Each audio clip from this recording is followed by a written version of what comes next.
Member of Parliament, mayors, councillors, leader of the council, Raja Zishan, Miss Commonwealth, and other distinguished guests. It's a huge privilege and honor for me to be here, to be part of this great event that's been organized for the project called Educate a Child. Now, Educate a Child is a project which is very close to my heart. I'm very active personally in my borough. I've been Deputy Whip Education, I've been Chair of Governors, so I know how important it is to educate our children. Now, when I say our children, all the children who are, no matter where they are our children, because this is something which you cannot do alone.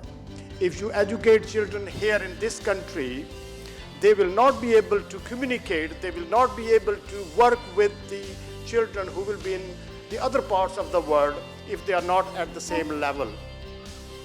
Now, I have been told that I've only got 2 minutes, but because I'm the last speaker, so I will take the advantage and I will go slightly over.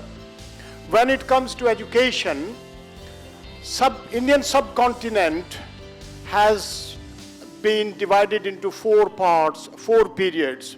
First period was the Mughals and Emperors period, Salatin period, when the education was only accessible to kings and queens and their children, and to only those wealthy and privileged people. Then the next period, and they used to import teachers from Europe, from Arabs, and from other countries to educate their children. The second period was when the British rule, the second period is the British rule period. Even that time, the education was not accessible to everyone. The British, they made trains, rails, they built educational institutions, and the education was slightly more accessible. And then the third period came to when the Pakistan was created, and this is Sadr Ayyub's period, when more school was built, the education was more common, the common person could go to school, roads were built, so it was the matter of resources.